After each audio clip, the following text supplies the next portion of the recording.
European LCS. I'm joined here at the Analyst table by Joe Miller and Martin Deficio Lunga to break down Alliance's win over SK Gaming. Guys, let's start and pick some bans because obviously SK coming in with a solid plan, but leaving the Twisted Fate open, not the best thing to do.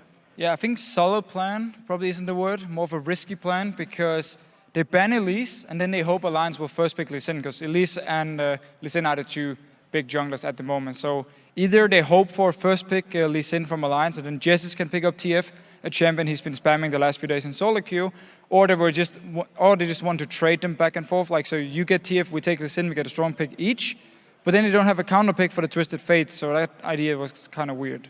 Yeah, it was a very weird start to pick some bans for me because we know that Froggen puts a priority in Twisted Fate and has already first picked it in other games as well.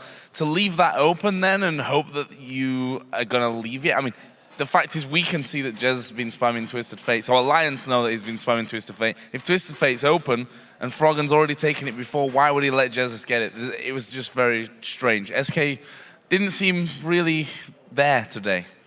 Yeah, they did mention it also on social media. There was a lot about how many we can't make the mistakes we made last time, but it seems like maybe they realized they made those mistakes and it immediately transcended into the early game as well.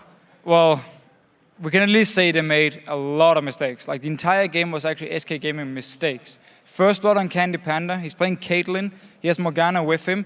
Black Shield was ready for unrated. The E from Caitlyn, the net was ready, the flash was ready, and yet he actually gets bubbled and ends up dying. I mean, there's no excuse. You can even see the bubble travel from Nami to hit Caitlyn. Black Shield from unrated, flash it if you think you're gonna die from it. He didn't, first blood Alliance. And then leaving into the Dragon fight, which is the one we're gonna highlight now, so we can just pull up the replay on your guys' screen at home. The Dragon fight itself is such a weird decision by SK Gaming and a big, big mistake once we actually get it up here. So it's paused now. Notice how Renekton doesn't have teleport at this point. He already teleported to the top lane. Wicked does have teleport on Lulu, so he can always join in, making it 5 versus 4 in favor of Alliance, of course. And if you just roll the clip here, we even see Candy Panda only has a pickaxe because he was forced to go back early. He couldn't get a BF sword, so he's very weak at this point. They're not able to kill Shook. They invest everything into killing one guy here. Orianna ult is down, Caitlyn ult is gone, and then Nami just comes in, or Nif comes in from his side. Beautiful tidal wave, and 5 members from Alliance can just clean up. Freddy is stuck in his top lane without teleport, and yes, they got the dragon, but it was such a terrible call, and there was no way they would ever get out of it alive, and therefore they just gave up even more gold to Alliance. And another Black Shield that came in really weirdly halfway through that. Well, Jesus wasn't even in the fight, it was halfway through it. Throw it onto him when you've got the tidal wave and bubbles to come afterwards. I actually think that N-rated today as a whole seemed to be off his game somewhat. Yeah. You mentioned already the first blood, and I'm sure we're going to hear via Twitter and what have you what exactly the problem was for SK today, but that's not the second place SK that we know. Yeah, a final question about that. We saw that they had 3 different opinions in the pre-video. One saying, I can handle Frog and I play versus those players every day. Jess is Freddy saying, we're scared that makes us make a mistake, and Candy, if we don't make those mistakes, we can handle them.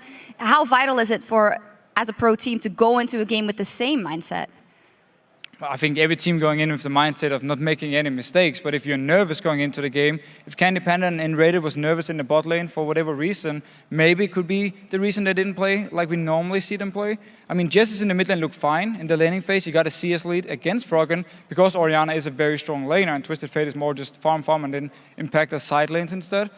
But overall, SK Gaming as a team, the calls weren't there. I mean, the misplays just for the players themselves. It was a stomp. I mean, Alliance showed they were the better team, and SK Gaming once again also show the early game isn't the best thing for them. Yeah, and SK obviously realized this, you know, if you come in with different mindsets, in my opinion, you're never really going to do well. Even if you come in with a bad mindset, it's good if you all have that mindset, True. Because at least you're then on the same page.